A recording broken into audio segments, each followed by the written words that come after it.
berikutnya juga penentu-penentu kebijakan di Bali ini jangan tinggalkan pertanian untuk pariwisata. Tetapi pariwisata dan pertanian berjalan seiring seirama, kan itu ya. Sehingga konsepnya ya mungkin karena pariwisata harus jalan, pertanian harus jalan, arahnya ke back to nature.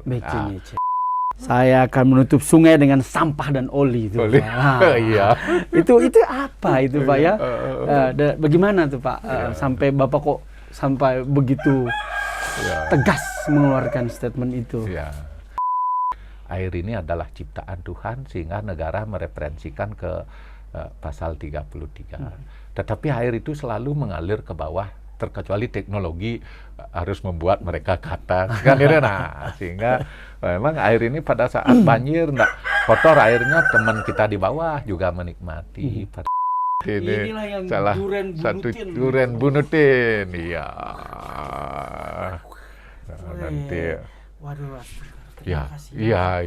Wah, ini durennya gede banget. Gede banget ya. Ini belum gede nih ya. Belum gede. Wah. Nanti bersama tim kita belah duren nih Pak.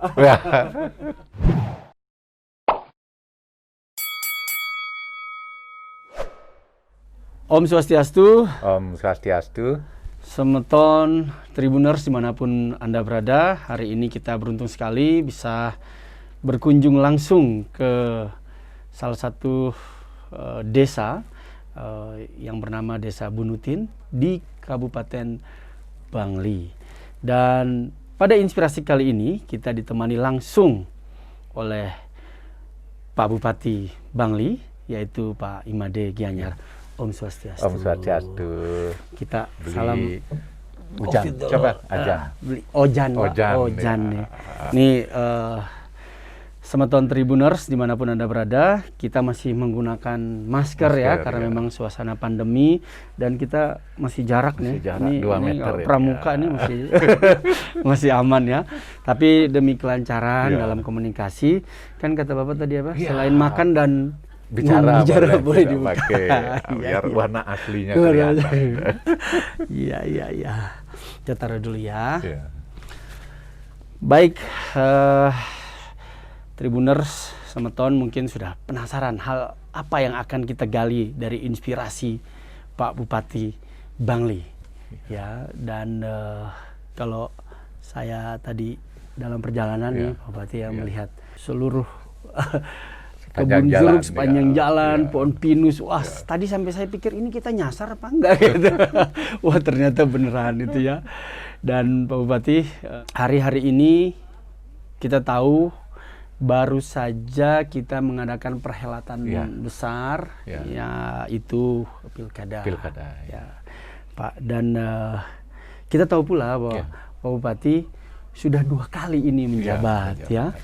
2 kali menjabat, kemudian 2 kali pula menjadi wakil bupati ya.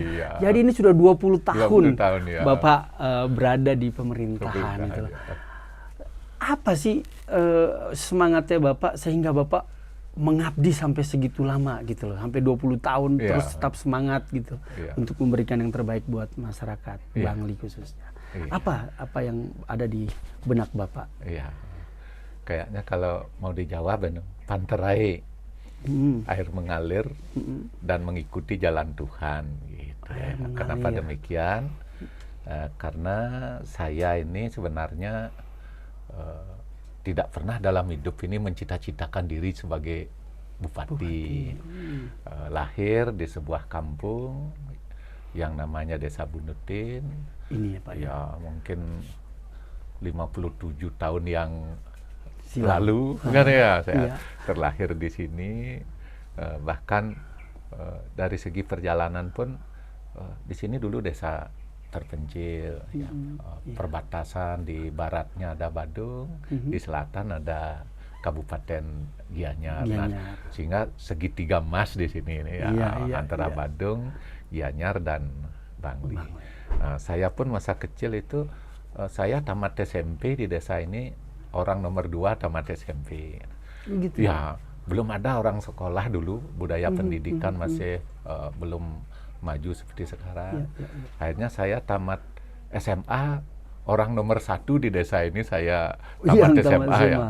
Sebelumnya belum ada orang sekolah SMA di sini. Sampai SMA. Tamat SMP saya nomor 2 gitu. Nah, demikian juga saya dengan mengikuti ya punya orang tua yang semangat, karena kebetulan di kampung ini kan orang tua leluhur dari dulu juga dipercaya ya sebagai pemimpin, sebagai klien kan gitu ya. Nah, sehingga orang tua saya bercita-cita karena bergaul dengan orang-orang terpelajar, ya akhirnya orang tua saya sebenarnya punya cita-cita. Oh gitu. Iya, orang tua saya punya cita-cita kelak di kemudian hari supaya anaknya terdidik. Akhirnya dengan segala kemampuan orang tua saya, dengan hasil bumi yang ada pada saat itu, saya diikutilah sekolah sampai kemanapun. Nah, sehingga tamat S1 pertama kali juga, tamat S2 juga pertama kali. Nah, sehingga pada saat reformasi dulu ada perubahan zaman tata kelola pemerintahan, ya akhirnya ya dulu saya yang dengan Pak Ketua Yayasan Kesejahteraan Korpri Pak Agung Wisnu Murti ngantar mahasiswa demo pada saat reformasi, ya justru saya dipilih. Akhirnya pada saat itu di Kabupaten Bangli aspirasinya saya dipaketkan menjadi wakil bupati dengan Pak Arnawa kan gitu ya. Dan berlanjut menjadi bupati juga ya. Sekarang sudah akan mengakhiri sebulan lagi, ini bulan Februari tanggal 17 saya udah akan mengakhiri tugas saya sebagai bupati di pemerintahan. Ya berikutnya, karena hidup ini kan masa lalu menjadi sejarah, masa depan harus diisi dengan yang positif. Nah, sehingga ya saya sebelum pensiun saya sudah ya merencanakan juga hidup kan gitu ya Pak ya. Tapi persoalan hasil nanti seperti sekarang saja ya rencana saya tidak 100% jalan. Ketika saya akan pensiun, saya sebenarnya mau mengelola warisan leluhur. Dulu saya disekolahkan dari pertanian, jadi bupati juga karena orang tua jadi petani, sekolah dari petani. Saya masak dulu orang tua dengan kemampuan yang terbatas mengelola sumber alam ini bisa nyekolahkan anaknya semua S1 kan. Nah, di akhir masa pensiun saya sebenarnya mau kembali fokus ngelola pertanian, ya tetapi di tengah jalan Bapak Dekan saya, Profesor Dr. Nyoman Putu Budiarte, ya dekan di Fakultas Hukum Warmadewa gitu. Akhirnya saya didaftarkan menjadi mahasiswa S3 di Fakultas Hukum Warmadewa, tempat saya mengajar. Nah, akhirnya rencana saya kan sudah tidak 100% bisa jalan ya. Karena rencananya saya balik ke kampus barang 2-3 tahun. Kalau diperbolehkan rencana saya mau pensiun dini gitu. Tetapi Pak Dekan udah saya disekolahkan, didaftarkan S3, kayaknya ini dosen yang itu yang sekarang sedang jalan ya, semester 1 saya. Udah semester 1 ya, kuliah nanti pensiun ya ngajar sambil belajar kan gitu. Karena kan tidak, kalau mau jadi dosen sekarang apalagi mau mengajar di S2 harus jangan S2 gitu. Saya kan baru sampai S2.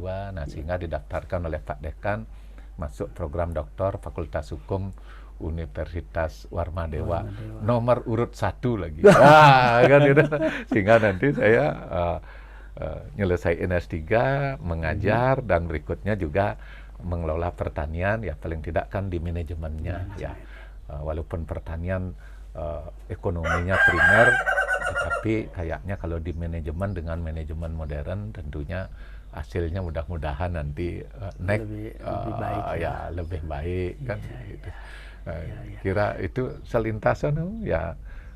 Kenapa saya sampai ke jadi bupati ini, yang jelas tidak ada merencanakan, mencita-citakan diri menjadi bupati, dan murni ini memang takdir mengalir seperti mengalir tadi ya. Waduh, Pak Bupati kan mau kembali ke pertanian dan kemudian selama hampir 20 tahun berarti 20 ya, sudah ya ada di pemerintahan ini.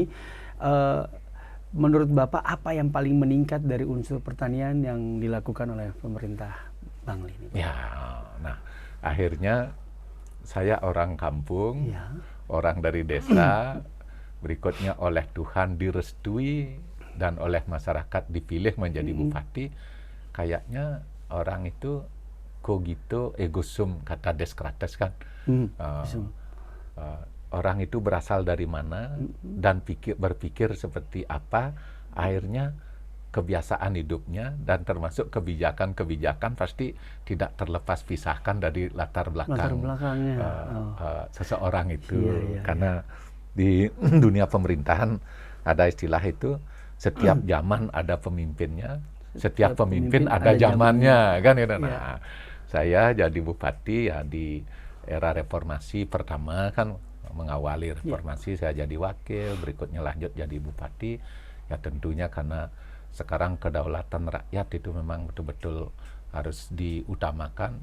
Pok populis, pok de kan itu. Suara rakyat adalah suara Tuhan.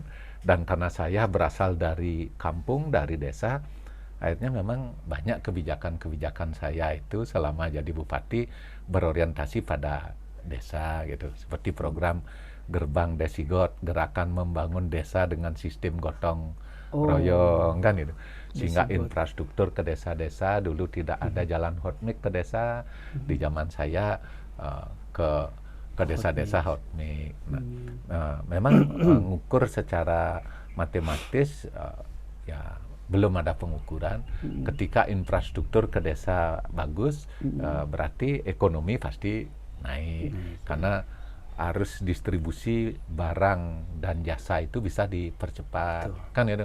Kalau dulu jalannya rusak, kalau ngasilin kopi, jeruk dulu harganya lebih murah karena dihitung penyusutan mobil karena jalannya rusak. Ngangkut pupuk juga dulu, harga pupuk ya tentunya lebih mahal sampai tempat di desa-desa. Nah, dengan infrastruktur pedesaan sekarang sudah hotmix, ya tentunya ekonomi pertanian ini ya luar biasa lah. Itu bisa kita lihat ya, kalau dulu jangankan mobil, sepeda motor aja sulit orang desa beli. Ya sekarang ya kayaknya di setiap kakak itu ada mobil satu-satu gitu ya. Ya paling tidak itu sepeda motor, berapapun jumlah orangnya di keluarga di sana itu setiap orang ya adalah sepeda motor. Itu salah satu indikatornya tuh. Indikator ya kelihatan dari kemampuan warga. Sekarang hasil pertanian juga jeruk ya luar biasa, cabai luar biasa. Nah, sehingga dengan infrastruktur masuk ke desa, ekonomi pedesaan menjadi lebih baik ya. Lebih baik. Pas juga kan kebetulan sekarang pandemi Pak, apalagi kita tahu bahwa Bali ini kan diunggulkan dari sudut pariwisatanya. Dan begitu pandemi sudah sekian bulan ini, belum terlihat nih kapan akan rebound dia kan, akan kembali. Banyak pengusaha atau pejabat bahkan yang akhirnya kembali bertani gitu ya, Pak ya. Akhirnya kembali ke alam gitu ya. Jadi itu sejalan ya sebetulnya Pak ya. Dulu waktu program-program Desigot tadi ya, kemudian hal-hal lain ini memang sudah difokuskan kepada pertanian. Artinya menurut Bapak dengan kondisi pandemi sekarang, masyarakat Bali lebih siap atau bagaimana dengan keadaan yang masih belum jelas kembali ke pariwisata? Kayaknya experience the best teacher kan gitu ya. Experience the best teacher ya. Experience the best teacher, bahwa pengalaman itu mengantarkan kita untuk menatap masa depan yang lebih baik. Di dunia apapun, di ilmu apapun, selalu menekatkan titik equilibrium. Ilmu hukum juga keadilan. Ekonomi juga keadilan. Kan itu titik equilibrium itu kan keseimbangan antara permintaan dengan penawaran. Nah, sekarang di Bali, kalau dulu awalnya tidak begitu pariwisatanya maju. Zaman saya tahun 80, tahun 70 itu belum ya pariwisata enggak begitu menjadi orientasi pembangunan di Bali. Ya kayaknya 83-an lah, ketika BTDC di tahun 72 mulai operasional tahun 80-an. Karena saya kan kebetulan SMA-nya di Denpasar kan, tahu itu kan. Sehingga mulai saat itulah orientasi pembangunan di Bali ini di samping pertanian sudah mengarah ke sektor jasa, ke pariwisata. Nah sekarang dengan ada pandemi, kebetulan saya bertaninya bukan karena pandemi. Dulu 2,5 tahun yang lalu ketika saya kehilangan istri Nyonya, akhirnya 2,5 tahun yang lalu saya udah kembali ke pertanian. Dan kayaknya juga ke depan pariwisata penting, tetapi pertanian jauh lebih penting gitu. Ya. Karena orang tidak ekonomi primer ini kan pertanian. Bahkan job atau pekerjaan pertama ada di dunia ini kayaknya pertanian gitu. Gitu ya. Iya, kan pasti pertanian ini karena orang hidup pertama pasti dari hasil pertanian.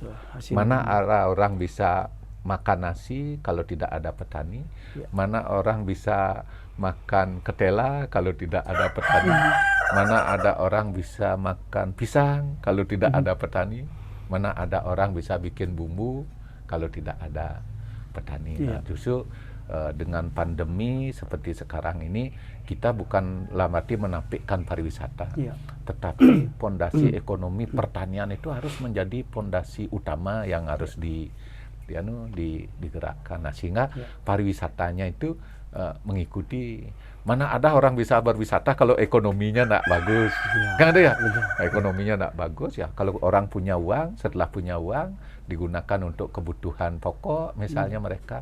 Setelah itu ada sisa untuk membangun kebahagiaan, kan? Akhirnya tengok sana, tengok sini, muncullah pariwisata. Nah, sehingga saya berharap ya Pak Gubernur, berikutnya juga penentu-penentu kebijakan di Bali ini jangan tinggalkan pertanian untuk pariwisata, tetapi pariwisata dan pertanian berjalan seiring seirama, kan itu ya. Sehingga konsepnya ya mungkin karena pariwisata harus jalan, pertanian harus jalan, arahnya ke back to nature. Tourism ekoturism kan itu ya. Dan agrowisata kan itu, sehingga alamnya tetap asri, di satu sisi ada tumbuhan, di sisi lain ada sedikit beton. Nah, mungkin ke depan lingkungan alam juga penyakit itu akan bisa tereliminasi karena heterogenitas kan. Itu kalau di konsep lingkungan itu kan istilahnya kalau mono kehidupan itu kalau manusia aja hidup di atas dunia ini maka manusia makan manusia kan itu. Kalau ayam saja hidup maka ayam makan ayam ya, sehingga diversifikasi kehidupan ini, pertanian jalan, pariwisata jalan, alam tetap lestari, lingkungan menjadi sehat. Nah, sehingga mungkin penyakitnya akan lebih bisa tergeserkan ya, karena kan termasuk COVID ini juga di mana populasi manusia itu banyak, maka COVID-nya peluangnya lebih tinggi. Tetapi kalau penyebaran penduduknya tidak begitu padat, ya sehingga arus hubungan antar manusia itu akan lebih menyehatkan. Buktinya COVID kita disuruh jaga jarak, berarti kan tidak boleh rame-rame kan ya. Sehingga ada tumbuh-tumbuhannya, ada binatang makhluk hidup lainnya, ada manusia. Nah, sehingga harus keseimbangan itu, hubungan harmonis itu akan tetap terjadi. Seperti agama Hindu lah, Trihita Karana itu ya, hubungan manusia dengan manusia, hubungan manusia dengan lingkungan. Jangan siksa lingkungan. Kita harus bersahabat dengan lingkungan kalau kita ingin hidup ini lebih bahagia dan lebih sehat di kemudian hari. Wah, luar biasa ini ya. Ya, kita jadi kembali ke Trihita Karana ya. Nah, ini akhirnya Tuhan mengingatkan kita, yang Widiwasa mengingatkan kita untuk kembali ke kodratnya gitu ya. Nah, Tribuners Semeton, ini baru permulaan aja kita nih. Tapi kita akan kembali menggali lebih dalam ya, khususnya terkait dengan hal-hal yang sifatnya lebih pribadi lagi. Ya. Kita break sebentar setelah yang satu ini. Semeton Tribuners dimanapun berada, masih bersama dengan Pak Made Gianyar, ya, Bupati Bangli. Tadi kita sudah bahas mengenai ekoturism, ya, terus juga program kerjanya Bangli selama Bapak memimpin. Nah, ini seperti yang kita ketahui beberapa waktu yang lalu, Pak Made kehilangan istri tercinta, itu ya. Tentu yang menemani Bapak dari awal karir sampai menuju puncak, ya kan. Dan tentu belahan hati yang hilang, Pak, ya. Nah, apa yang membuat Bapak tegar seperti sekarang menatap kehidupan? Apa Pak bisa berbagi inspirasi dengan? Pertama dari bacaan, terus yang kedua dari pengalaman, bahwa menurut konsep agama itu yang tiada bisa menjadi ada, yang ada bisa menjadi tiada. Tidak ada orang itu akan hidup selamanya, kan itu. Nah, sehingga setiap orang menurut dimensi agama Hindu itu ada upeti, setiti, pralina, ada kelahiran, ada kehidupan, ada kematian, kan itu. Nah, sehingga dengan setiap orang kalau mendapat sesuatu pasti bahagia. Berikutnya, setiap orang apabila kehilangan sesuatu yang berharga pasti kecewa, ya. Tapi di dimensi Hindu itu kan kecewa ada, tetapi ada batas cuntake namanya. Ada orang 3 hari udah bisa move on, kan tuh. Ada 7 hari, paling lama 42 hari itu menurut terminologi Hindu itu kan, ya. Nah, sehingga karena saya juga pasti juga kecewa kehilangan belahan hati, kan itu. Tetapi kalau kecewa terus juga tidak akan menyelesaikan soal, ya. Ada kehidupan masa depan harus saya tatap, ada anak-anak, dan apalagi jadi bupati ada masyarakat yang harus saya pikirkan, gerakkan terus pemerintahan ini dengan lebih baik. Tetapi paling tidak setiap peluang atau setiap tantangan pasti ada peluang yang bisa kita ambil. Nah, ketika istri saya meninggal di ke-9 harinya, akhirnya saya karena masih ada kungkungan harus ada di rumah, akhirnya saya datanglah ke salah satu tempat yang diwariskan oleh leluhur di tempat ini. Di sana dulu ini semak-semak ini, semak-semak. Saya duduk di selatan, ya. Akhirnya pertanyaan ketika kehilangan sesuatu kan pasti apa, mengapa, bagaimana, di mana, kapan, kan gitu ya. Saya ketika nyonya tidak ada, saya harus ngapain, saya harus tinggal di mana, saya harus seperti apa. Nah, sehingga itulah yang melahirkan ide saya, lahan ini ya saya kelola dengan lebih baik. Saya mau bertani lebih fokus.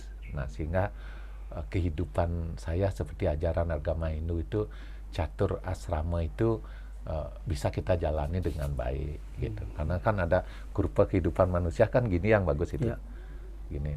Kalau gini seret itu nggak bagus, tapi kalau gini nanti pada saat kita lahir dengan pada saat kita meninggalkan dunia ini hampir sama nanti.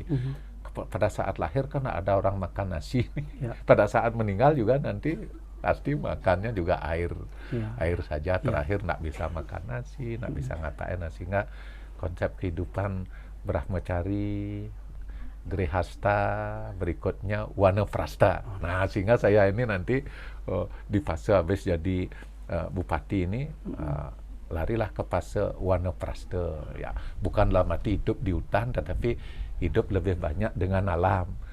Saya berbicara dengan tumbuh-tumbuhan, saya berbicara dengan sapi, saya berbicara dengan ayam, saya berbicara dengan burung-burung. Mungkin kan bisa menjadi refresh, ya, karena mereka tidak pernah menjengkelkan kita, gitu. Ya, alam itu kan selalu, cuma kita nggak tahu aja itu sekarang dia goyang-goyang, kan begitu. Bagaimana bahagianya mereka, kan ini.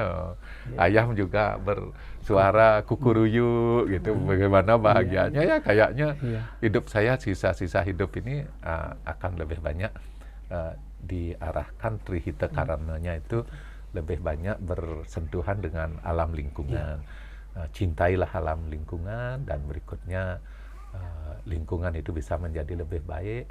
Bukan dalam arti saya tidak akan berinteraksi dengan manusia, tetap saya berinteraksi dengan manusia, tetapi ke hal yang lebih positif. Apalagi saya mantan bupati, nanti juga saya berharap pemerintah Kabupaten Bangli ini lebih maju, kan gitu ya.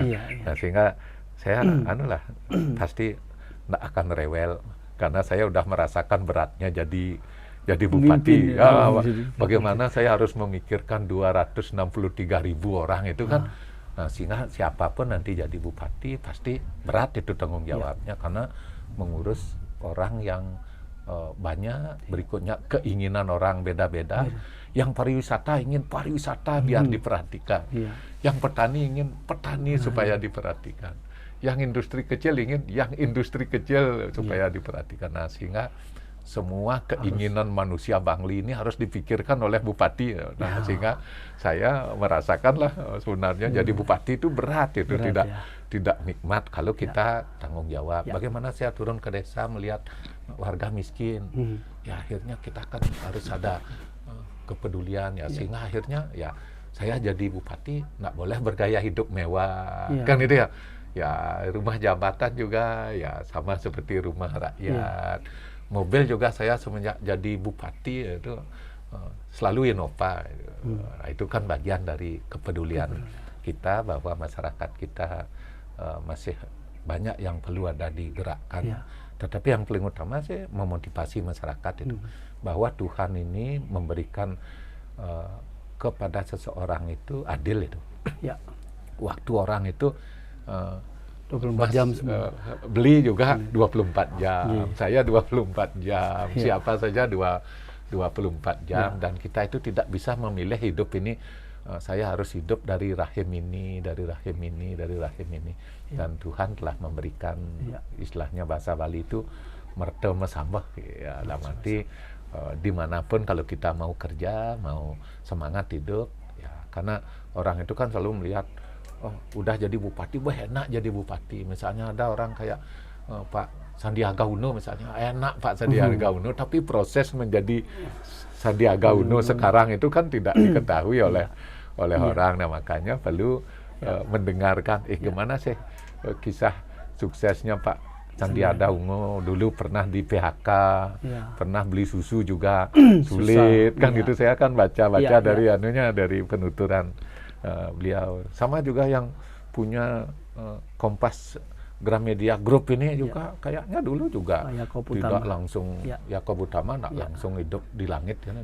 Pasti pernah mengawali kehidupan susah. Cuma orang itu melihatnya tidak di susahnya, melihatnya di berhasilnya gitu. Nah, sehingga orang itu bahwa orang bisa punya 1000 itu pasti diawali dengan 1. Asal kita tekun, asal kita kerja keras, selalu berbuat baik, ikhlas, saya yakin Tuhan itu selalu akan memberikan tempat yang terbaik buat orang yang baik, buat orang yang bekerja keras. Nah, itulah yang selalu saya tanamkan di samping membangun. Ya, tentunya tugas pemimpin itu adalah mengedukasi warga sehingga mereka semangat ya. Pemerintah belum memberi sesuatu, tetapi jangan sampai pemberian sesuatu itu menjadi ganja, kan itu ya. Ketergantungan kita kan ingin membangun kemandirian masyarakat itu, sehingga masyarakat mandiri, nanti pemerintahnya pasti akan maju, kan itu ya. Luar biasa. Kembali ke pertanian, kemudian sudah mengabdikan diri dan banyak hasil yang sudah Bapak raih. Jika seumpamanya ada yang terus menginginkan Bapak, ya kan karir politik kan bisa pindah nih dari bupati, biasanya dari DPD atau dari gimana gitu, DPR, gitu ya kan? Nah, gimana tuh Pak? Apakah mungkin ada ada ke arah sana atau kembali lagi mengalir lagi seperti apa, Pak? Kalau kan manusia berencana, tetapi Tuhanlah yang menentukan, kan itu.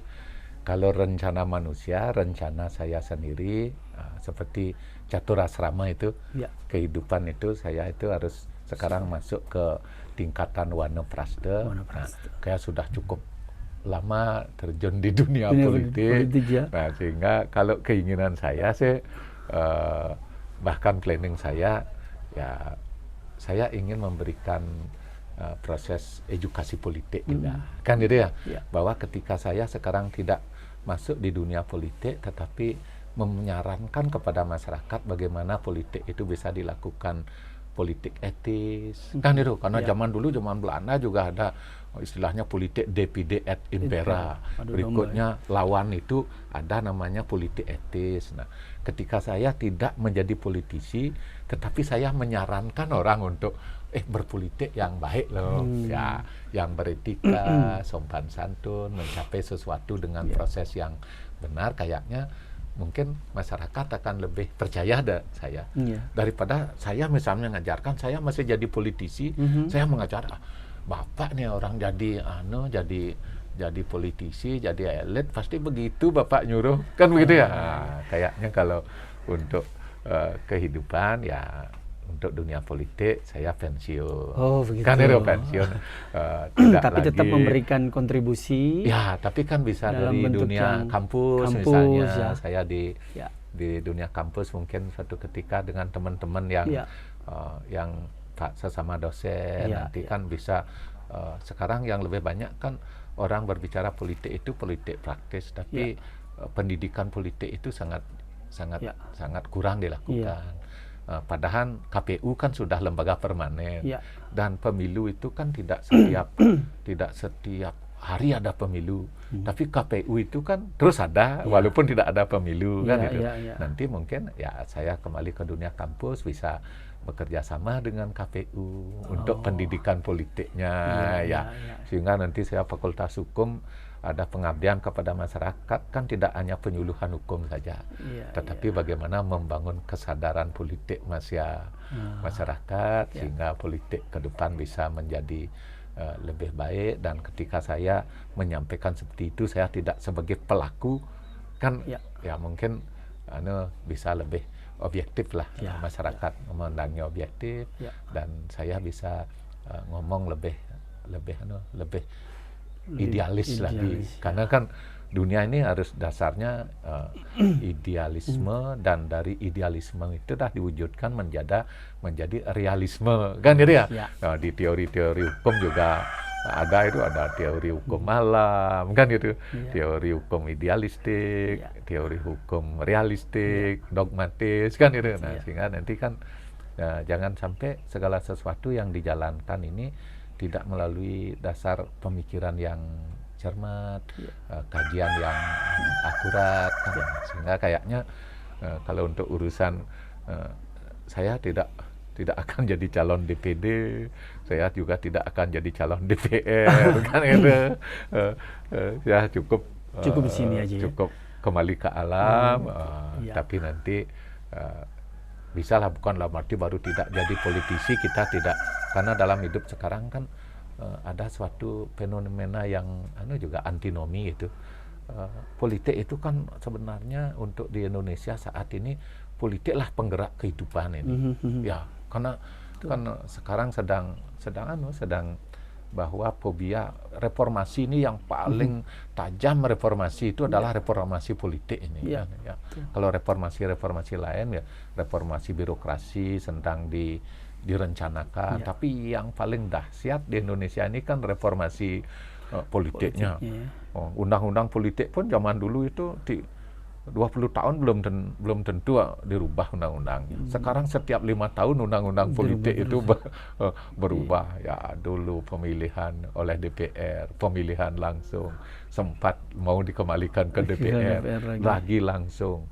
Berikutnya ada pemilihan serentak. Ini kan bagian dari reformasi politik, karena dunia ini akan bisa menjadi baik apabila politiknya baik. Gitu, karena politik sumber dari segala sumber kehidupan ini.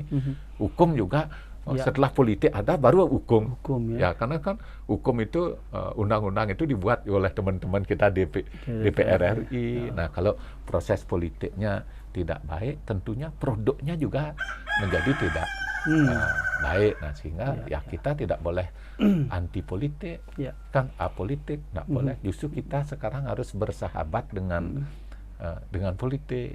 Kan tidak boleh orang, jangan politik itu buruk. Ya, politik itu baik.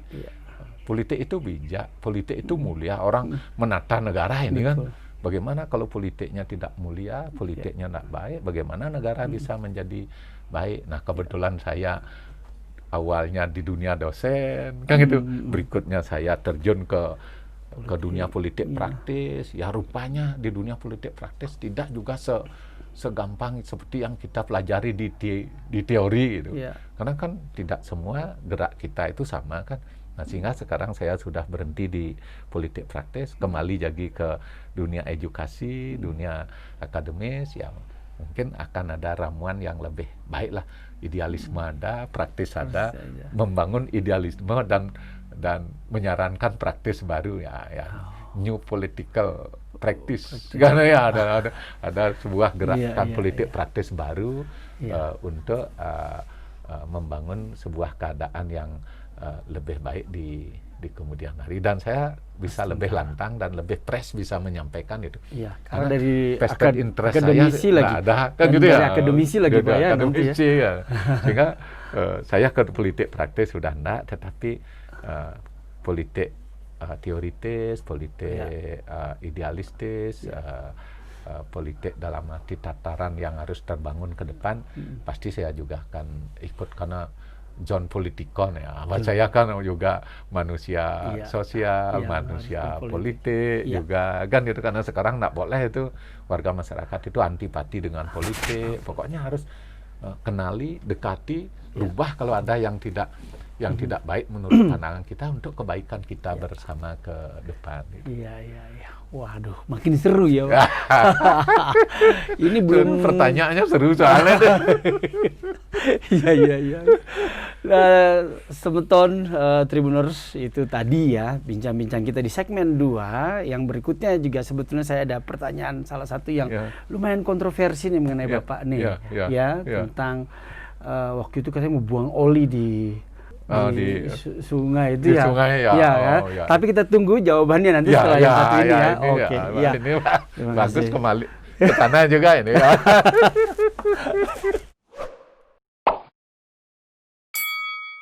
Semeton Tribun, kembali lagi bersama Ojan di sini dalam Inspirasi Bali bersama Pak Made Gianyar, Bupati Bangli.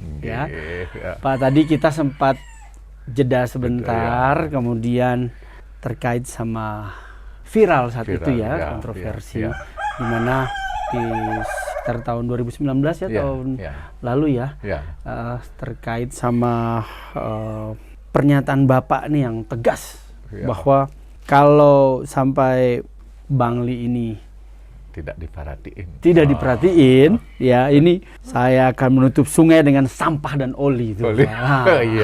Itu apa itu Pak ya? Bagaimana tuh Pak sampai Bapak kok sampai begitu tegas mengeluarkan statement itu? Pertama tentunya mereferensi bahwa The Founding Fathers kita ini memerdekakan Indonesia, yang mana sebelumnya tentunya dari kerajaan, berikutnya dijajah oleh Belanda, oleh Jepang, ya akhirnya Indonesia ini berdirilah. Gitu. Dan berikutnya ketika Indonesia ini berdiri, apa akan digunakan sebagai dasar Indonesia merdeka, kan gitu. Nah, akhirnya oleh Bung Karno beserta Founding Fathers yang lainnya, ya tanggal 1 Juni, berikutnya diikuti dengan Piagam Jakarta, dan akhirnya ditetapkanlah sebagai dasar atau fundamental norm dari Indonesia merdeka ini adalah Pancasila. Nah, sehingga berikutnya Pancasila itu diturunkan lagi menjadi Undang-Undang Dasar 1945, termasuk pembukaan, termasuk batang tubuhnya. Nah, Bapak Presiden sering mengatakan bahwa ya ini sekarang kita ini Pancasila itu mungkin sila pertama ketuhanan jalan sudah berjalan dengan baik, dan berikutnya sampai sila keempat juga perkembangannya udah luar biasa karena nilai-nilai politik ada di sana. Nah, sekarang menurut Pak Presiden ini kan harus mereferensi juga bahwa sila kelima yang ini hati-hati nih Pak. Harus hati-hati ini kutipannya kan itu, sehingga sila kelima lah masih persoalan. Mungkin Indonesia ini sudah makmur, mungkin Indonesia ini negara kaya raya, tetapi persoalannya adalah di persoalan keadilan. Nah, sehingga Bapak Presiden sudah banyak juga dapat lompatan, ini kan mereferensi dulu biar nyambung anunya. Ya, Pak Presiden membuat satu harga untuk BBM. Di Papua dimanapun harga BBM sama, sehingga warga Papua senang, kan infrastruktur pun disamakan, sehingga semua mengarah ke persoalan keadilan.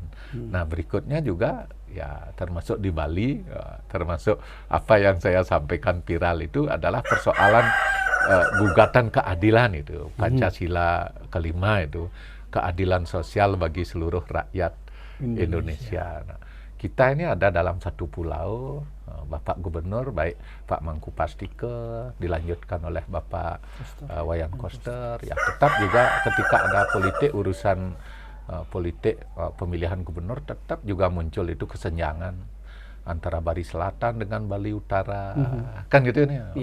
Sehingga itu selalu menjadi jargon, dan berikutnya harapan yang harus kita wujudkan, sehingga ya sampai saat ini mungkin masih dalam tataran perjuangan.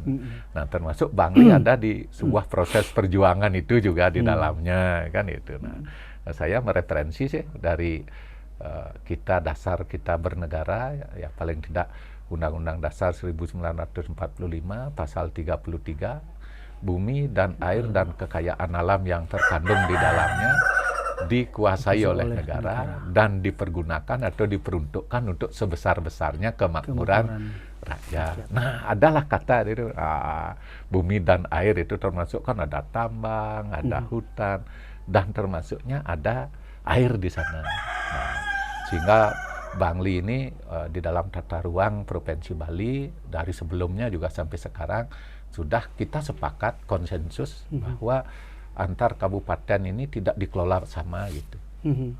Harus beda sesuai dengan potensi kabupaten kota itu sendiri.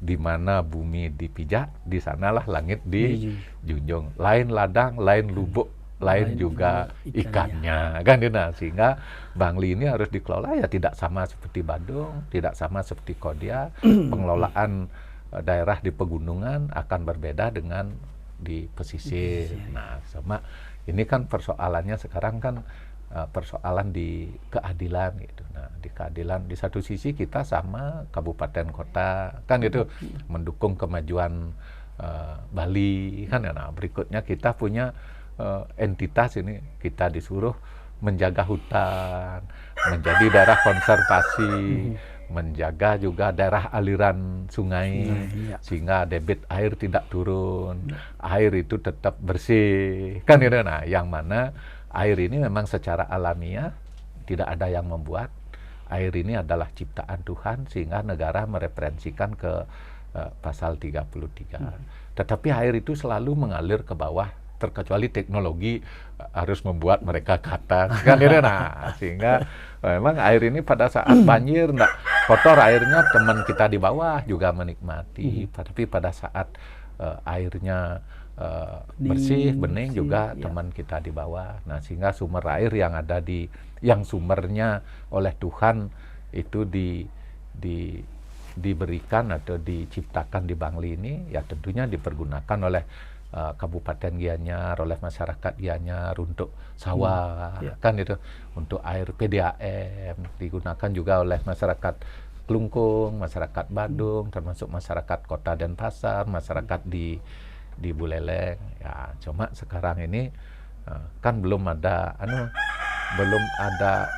imbalan, kan gitu ya, imbangan bahwa dari air yang dimanfaatkan sekarang, karena air itu sudah digunakan untuk barang ekonomi. Karena kalau zaman dulu mungkin air bersih tidak diperjualbelikan, sekarang PDAM juga sudah memperjualbelikan air digunakan untuk ke hotel. Gitu. Nah, sehingga perjuangan saya itu sebenarnya ya sudah ada sih dasar aturannya yang tadi disebutkan itu PP 46 tahun 2017 tentang imbal jasa lingkungan ya. Cuma PP itu kan belum diturunkan, mungkin perlu ada perda tingkat provinsi, ada perda tingkat kabupaten. Kita di Kabupaten Bangli, kami sudah memerintahkan Bapeda untuk membuat kajian akademis terkait dengan implementasi itu PP 46 tahun 2017. Nah, sehingga konsepnya saya berkeinginan ada prestasi, ada kontra prestasi. Ada juga istilahnya pengelolaan ini kan tidak semua alam ini harus dikelola menjadi beton. Kan itu. Ambillah teman-teman kita di Denpasar, teman kita di Badung mendirikan hotel yang mana pasti ada tumbuh-tumbuhan terbabat di sana. Sehingga ekosistem itu terganggu karena tumbuh-tumbuhan itu kan menghasilkan O2 kan. Menghasilkan O2 kan oksigen kan itu ya. Nah, sehingga ketika dibabat itu berarti ya kemampuan untuk oksigen lingkungan itu menjadi tidak sehat, sehingga karbon dioksida itu tidak bisa diserap oleh lingkungan kan itu. Misalnya mobil keluar asap, nah kalau ada itu kan itu diserap oleh tumbuh-tumbuhan itu kan, dimakan oleh tumbuh-tumbuhan, berikutnya dikeluarkan dalam bentuk O2, masuknya CO2, keluarnya O2. Nah, itulah yang mengatur sirkulasi kehidupan itu. Sebenarnya Tuhan sudah luar biasa hebatnya ini, tapi kadang-kadang kan manusia yang berbuat sehingga restitutio integrum, gangguan keseimbangan itu menjadi terganggu jadinya. Ya kan, karena terganggu apa? Pohon dibabatin, ditanami beton, ya berikutnya beton itu menghasilkan kayak di Denpasar, di Badung, membangun hotel dapat PHR, kan itu. Nah, sekarang di Bangli ini nanam pohon ini apa namanya ini kan harus dapat apa, karena antara pohon dengan pengelolaan sumber daya digunakan untuk pembangunan yang lain itu ya tentunya harus dibangun keseimbangan. Nah, untuk itulah supaya Bangli ini dan Bali ini tidak mengalami kasus seperti hubungan antara Bogor dengan Jakarta. Ya itu kan Bogor Jakarta itu kan bahkan Bapak Gubernur setelah pila-pila di sana terbangun harus dibongkar pilanya untuk dihijaukan kembali. Kan itu kayaknya kan lebih baik kan itu ada pemborosan ekonomi itu. Nanti kalau di Bangli ini dieksploitasi alamnya, dibangunin hotel, dibangunin villa, dialih fungsikan alamnya, ternyata nanti banjir kiriman terjadi. Kan itu kan lebih baik nanti uang yang selama mati untuk menanggulangi banjir di daerah hilir itu dipergunakan untuk menangani banjir di hulu. Kan ini sehingga di hulu nanti itu bisa itu sebenarnya kalau dijalankan supaya tidak banjir di Jakarta. Banjir itu kan karena air kan, karena hujan. Cuma lolos pada saat musim hujan ini langsung airnya. Karena nggak ada yang nyerap bisa gitu ya. digunakan oleh teman di Gianyar, di Badung, sungai-sungai yang tidak ada airnya itu ditanggulin, dibuatin bendungan. Nanti musim hujan ditampung airnya di sana, sehingga nanti air bawah tanah itu kan akan menjadi besar karena diserap itu. Sekarang pada saat musim hujan kan los itu sampai ke laut. Pada saat musim hujan mungkin ini kan banyak ini kayak ini Suhur sudah dibendung, nanti ada juga sungai-sungai tanpa air itu kan banyak itu dibendung pada saat musim hujan nampung. Nanti pada saat musim panas dan berikutnya akan menjadi sumber-sumber air di bawah, pasti akan banyak ketika ini ditampung meresap airnya akan menjadi sumber-sumber air di hilir gitu. Nah, sehingga nanti akhirnya akan menjadi bersih. Nah, sehingga banjir tidak terjadi di Denpasar atau di kota lainnya, karena penanggulangan banjir tidak perlu disiapin mesin penyedot. Tetapi dialihkan di hulu itu ditanggulangi banjirnya dengan penanaman pohon di pinggir-pinggir daerah aliran sungai yang mana sekarang kan banyak juga das-das kita itu udah oleh petani kita udah dialih fungsikan. Dulu ada bambu, ada pohon-pohon besar, tetapi sekarang sudah di alat berat terus ditanami jeruk. Nah, itu kan peluang untuk penggerusan air, peresapan air itu menjadi agak lebih sulit karena tidak ada pohon-pohon besar untuk menangkalnya. Nah, cara untuk itu ya ini kan jangan sampai nasi telah jadi bubur, terkecuali makan bubur kan itu nggak bisa jadi nasi lagi.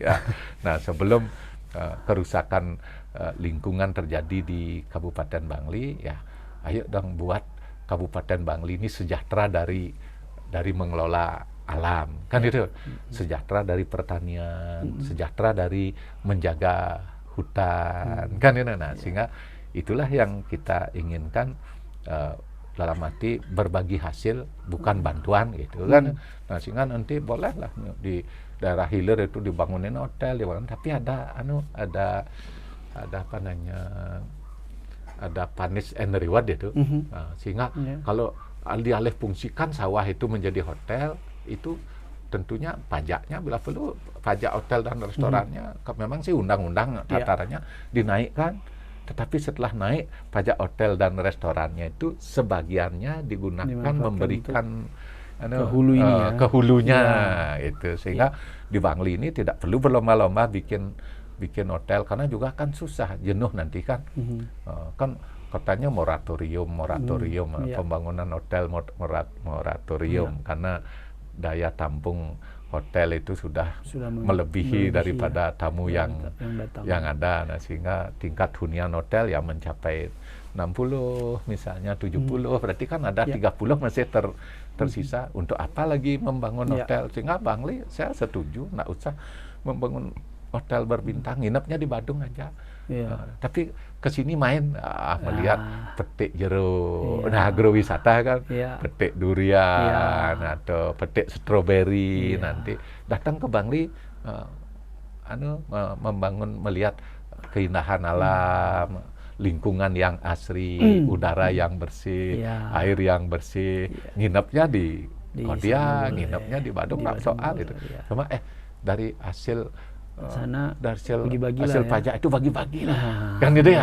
Nah, sehingga ada kontribusi kepada daerah-daerah khususnya Bangli ini yang harus ajak mempertahankan lingkungan, kelestarian alam. Secara akademis ya sangat-sangat setuju Bangli ini jangan dieksploitasi. Karena ini kan hulunya Bali ini kan, kan semua berhulu ke sini, Karangasem juga berhulu ke sini, Badung berhulu ke sini, kan itu ya.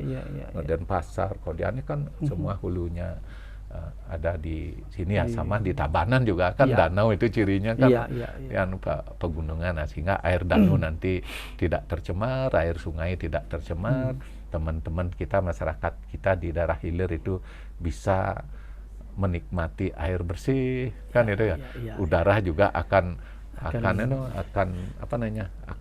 tersirkulasi dengan baik kan, karena di sini keluar udara bersih. Udara kan tidak ada KTP-nya nih, kan itu. Kalau anginnya datang dari utara, maka udara di Bangli ini akan lari ke selatan, nanti akan bercampur dengan udara yang di kota, sehingga akan ada sirkulasi ekonomi, lingkungan yang baik, harmonis untuk kemaslahatan atau kemuliaan kehidupan manusia. Sehingga penyakit mungkin ke depan kalau lingkungan udah tidak sehat, peluang penyakit tumbuh, daya tahan masyarakat menjadi lemah, sehingga menjadi tidak sehat. Untuk apa ekonomi maju tapi tidak sehat? Kan kalau bisa kan ekonomi maju dan masyarakatnya sehat. Caranya bagaimana mengelola lingkungan alam ini trihita karananya berjalan dengan baik. Nah, sehingga perjuangan saya mungkin sampai mengakhiri masa jabatan saya selaku bupati ya belum bisa itu untuk PP 46 2017 tentang imbal jasa lingkungan terlaksana, tetapi dimanapun selaku masyarakat Bangli saya akan terus berjuang dan untuk membangun kesadaran bersama. Saya yakin juga masyarakat di Gianyar, masyarakat di mana sadar, cuma pemerintahnya yang belum. Mereka sudah terbiasa, misalnya subak-subak di daerah Payangan itu datang ke Kintamani, ini misalnya berkontribusi suwinih, kan itu. Misalnya saat odalan di Pura Batur, dia subaknya ngaturan sarana upacara ke sana. Ya cuma pemerintahnya yang belum. Kalau masyarakatnya sudah, subak-subak se-Bali juga sudah melaksanakan tugas-tugas itu. Nah, dan termasuk juga mereferensi, karena pada saat pertemuan di TPID di Ubud ini di Royal Pitamaha, kan itu ya, Pak Wagub pada saat itu sebelum membuka sempat ngobrol-ngobrol Pak Wagub, itu bercerita lah tentang Balian Batur gitu. Rupanya menurut beliau, mudah-mudahan nanti beliau juga kalau ada referensi berupa tulisan atau buku, karena beliau menyampaikan secara oral, bahkan dulu di zaman dahulu sudah pernah pernah ada beliau menyampaikan ada konflik seperti inilah. Sehingga di zaman dulu sebenarnya sudah pernah air ini dikotori karena Balian Batur itu kan representasi di masyarakat yang terhormat lah di kawasan ini. Ya, akhirnya air itu terkotori, dalam bahasa beliau teracuni, akhirnya masyarakat di hilir ya banyak yang sakit. Nah, kan setelah banyak yang sakit, datanglah ke kawasan ini, ke kawasan kaldera Batur ini, sehingga datang ya tentunya ya, mungkin karena udah ada terbangun kesadaran setiap odalan di Pura Batur ngaturan suwinih, akhirnya ya airnya tidaklah dikotori lagi. Nah, cuma sekarang kan kalau untuk referensi lebih dalam lagi, karena saya belum sempat juga mencari referensinya, tapi syukur Pak Wagub, Pak Cok aja, karena beliau kan budayawan itu, kayaknya sejarah cukup beliau banyak punya referensi. Ya justru kita berharap banyak itu nanti melalui Pak Wagub itu bisa referensi itu bisa diberikan, nah sehingga nanti Bangli akan mendapat kontribusi dan kesejahteraan masyarakat Bangli walaupun tidak sama, tetapi mendekatilah kesejahteraan masyarakat di Gianyar, di Badung, di Kodia, kan ya. Nah, paling tidak pemerintahnya nanti kan kita PAD-nya kita masih kecil ini, tapi kalau ada nanti PAD kontribusi dari pemanfaatan sumber daya air, maka Bangli ini pemerintahannya ke depan juga akan bisa bergerak lebih baik dengan tidak merusak alam, kan. Tapi kalau kita sekarang mengejar PAD, tapi alamnya dieksploitasi, pada akhirnya akan kerusakan, nanti berikutnya di hilir akan merasakan seperti Jakarta Bogor itu kan. Atau juga nanti kemudian hari kan lebih baik jangan ulangi apa yang terjadi di Jakarta Bogor. Kita di Bali ini menata One Island Management ini One Island Management ini dengan lebih baik. Di Badung senang, di Gianyar senang, di Buleleng senang, di Bangli senang, di mana-mana di Provinsi Bali ini senang, kan itu. Kalau udah semua bahagia, kayaknya kan nggak perlu bupatinya perlu, itu kan teknik provokasi itu kan. Teknik provokasi paling tidak teman-teman di media sampai saat ini, dan ini juga merupakan bagian dari perjuangan saya mengakhiri masa jabatan ya, karena tentunya ya nanti Bupati Bangli sudah baru, yang mudah-mudahan ini menjadi atensi berikutnya untuk diperjuangkan bersama, dan saya selaku masyarakat Bangli nanti akan ikut di proses perjuangan itu sendiri, karena undang-undangnya, PP-nya sudah ada tentang imbal jasa lingkungan. Bangli ini harus mengelola lingkungannya, harus menata daerahnya sehingga lingkungan tetap asri, lestari.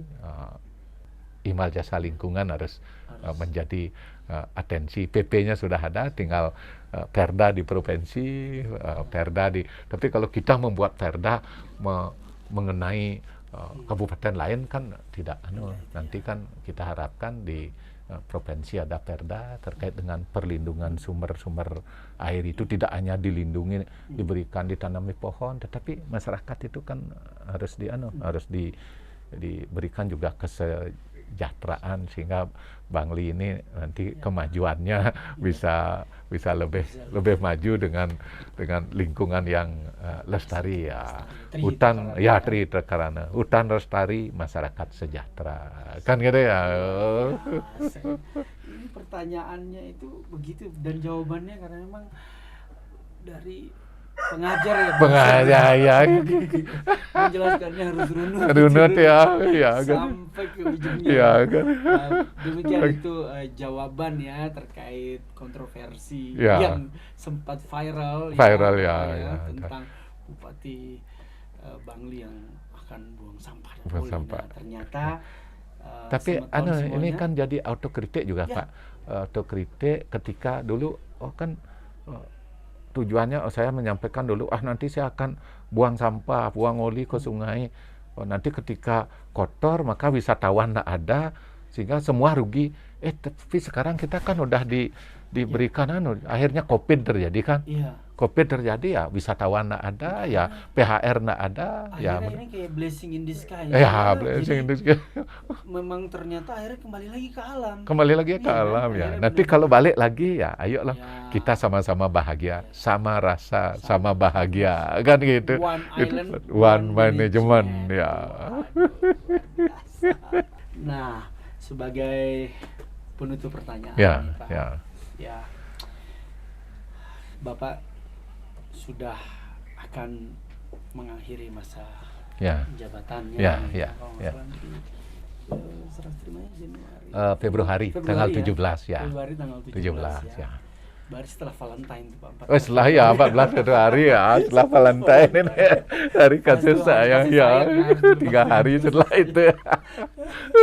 Banyak legacy, banyak yang sudah Bapak lakukan. Tentu masyarakat Bangli sudah sangat merasakan manfaatnya ya. Karena Bapak terpilih 2 periode. Sebelumnya Wakil Bupati juga 2 periode. Ya kan? Betul Bapak mungkin orang paling lama mimpin di pasar ini di Bali ya. Gitu. Nah, dan Bapak akan kembali ke kampung tercinta ke desa Bunutin ya.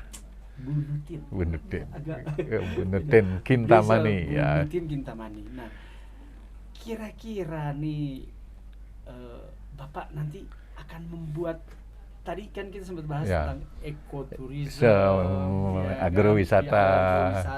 Nah, desa ini mau seperti apa nih Pak kan? Karena saya lihat tadi hasil alamnya begitu banyak, dan apa saja yang ditanam subur ya. Jadi semua nih Pak. Jadi semua ya. Kira-kira Bapak punya ide apa khusus untuk desa Bapak ini?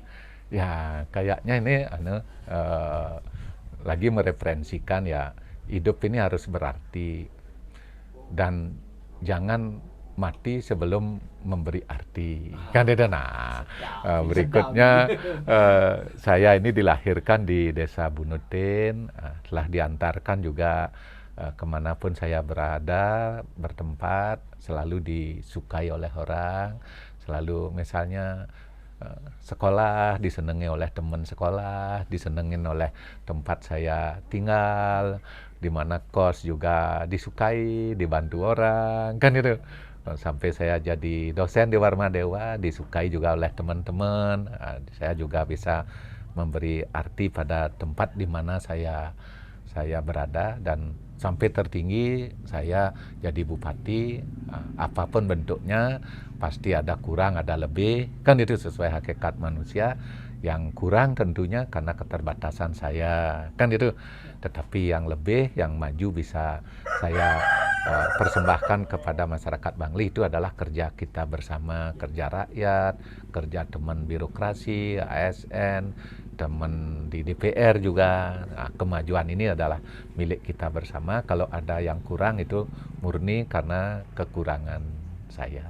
Nah, berikutnya saya setelah pensiun akan agak lebih fokus di kampung, kembali jadi petani yang membesarkan saya, karena dulu juga orang tua jadi petani gitu. Saya kembali ke kampung, dan tentunya di desa ini sebelum saya menjadi bupati, tokoh-tokoh di desa ini sudah memberikan makna, arti, ya, seperti air ini juga dulu bendungannya ya tentunya di zaman Bapak Pelung, di zamannya bapak saya juga hidup, sudah mampu membuat bendungan tanpa bantuan pemerintah, kan itu. Nah, berikutnya saya jadi bupati, bendungannya sudah diperbaiki, terowongannya walaupun belum tuntas juga sudah diperbaiki. Nah, berikutnya ada cita-cita saya yang ingin saya wujudkan. Alam ini sekarang bertani kan tidak hanya jadi petani, tapi petani harus ada nilai tambahan. Kalau petani hanya jadi petani, maka pakai celana kolor, kan itu. Tetapi kalau petani dipadukan dengan pariwisata, maka akan bisa petaninya bawa motor, mobil, kan gitu ya. Nah, sehingga nanti saya ingin pertanian itu jangan juga hanya untuk pertanian melihat jumlah pohon yang tumbuh banyak gitu, tetapi ada estetika di dalamnya, kan itu. Bertani perlu estetika. Ketika pertanian ada estetika, keindahan, maka pariwisata itu kan suka dengan yang indah, kan itu. Nah, sehingga nanti terpadulah konsep agrowisata. Nah, termasuk sekarang yang diberikan oleh Tuhan luar biasa kepada Desa Bunutin adalah tanaman duren. Kenapa menjadi istimewa? Karena duren di Bunutin ini panennya tidak di musim duren gitu. Oh gitu? Oh iya, sehingga Terus pokoknya pas duren di negarian istilahnya, di kota itu habis, masih ada? maka di sini baru panen gitu. Sehingga harganya selalu Lumayan. selalu tinggi. Ipar saya sudah kemarin tahun di Covid aja jual duren itu 85 juta. Oh ya? Ya, adik saya juga yang paling kecil yang aktif di rumah sudah biasa lah jual duren 60 juta, 30 juta. Nah, cuma ini belum semua kompak kayaknya sekarang. Masyarakat di sini sudah semua tanam duren. Saya juga ini udah tanam, nanti di lahan yang lain juga tanam. Ya, nanti saya akan rembuk di desa.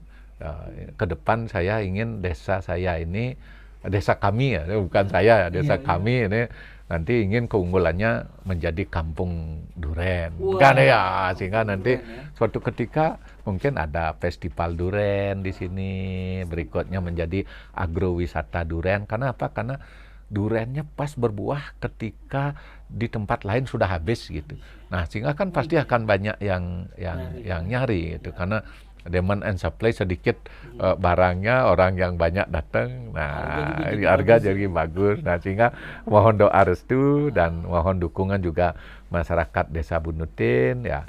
Ke depan ya cita-cita saya ingin Bunutin ini menjadi desa wisata, menjadi desa agrowisata, apalagi ada bendungan terbesar itu bendungan Belok Sidan, bendungan Sidan namanya, yang sempat saya berkirim surat juga berubah nama itu menjadi bendungan Ayung Giri Kusuma gitu ya. Terlepas apapun bentuknya, tapi di sektor segitiga emas ini akan ada sebuah ekonomi tumbuh ke depan dengan baik.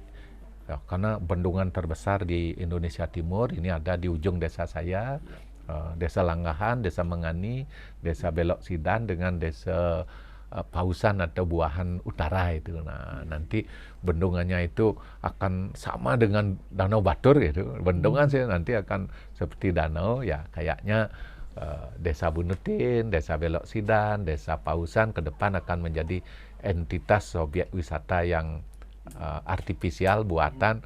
Ya, pada saat itulah nanti Desa Bunutin akan menjadi Desa Agro Kampung Duren. Iya. Iya. Agro Kampung Duren Astung Karada, kita doakan semoga itu bisa terwujud. Ya. Dan mudah-mudahan niat baik dari semua belah pihak, khususnya Bapak yang telah mengabdikan diri selama kurang lebih 20 tahun kepada Bangli Ya. mendapatkan juga kemuliaan ya. Tengkareng. Ya, ini sebagai kenang-kenangan ini ya, ini dikasih durennya Nah, ini dulu. boleh nih, Ya, hasilnya langsung kita lihat ya. Iya, nanti ini Inilah yang salah duren satu bunutin. duren bunutin. Iya. Nah, Weh, nanti waduh, ya, terima kasih. iya. Wah, ini durennya gede banget. Gede banget ya. Ini belum gede nih ya. Ini Belum nih, gede. ya. Wah, nanti bersama tim kita belah duren nih Pak. Ya. Terima kasih banyak nih Pak. Dan saya tanpa terasa bersama tim kita sudah hampir kurang lebih 2 jam. 2 jam di ya sini, Pak, Pak, nggak diskusi terasa dengan, ya. Dengan Pak Bupati Bangli ini Ya. buat kami memberikan inspirasi baru lagi nih Pak, Ya. untuk Semeton, Ya. khususnya di Bangli dan umumnya di Bali. Iya. Ya, terima kasih Iya, atas sama-sama waktunya, ya. ya telah menjamu dengan buah-buahan Hasil bumi, hasil ya. bumi gitu ya. Mudah-mudahan nanti kita akan kembali lagi ya. Ya. Kalau ini semua sudah lebih rapi lagi Lebih rapi lagi ya. Waduh, penasaran lah pasti kita lah ya. Ya. Setelah sekian lama mungkin kita akan jumpa lagi. Ya, dengan nanti. inspirasi yang Ya. baru lagi. Dengan yang lebih baik dari sekarang Jangan ini. Ya. lupa dari sekarang. Semoga Bapak sehat selalu, Ya. diberkati, Ya. dan tetap menjadi kebanggaan buat masyarakat Bangli. Iya, Kita ya. tutup acara kita dengan Rama Santi. Santi.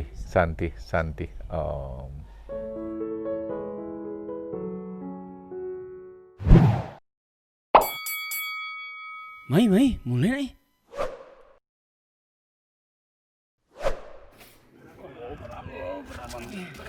Waduh, saya ikut. Banyak banget nih. Lihat nih. Aduh, Pak Bupati baik banget nih. Lihat nih. Kita pulang dibekelin semuanya, dibekelin. Duren dibekelin. Pisang semua dari kebun beliau.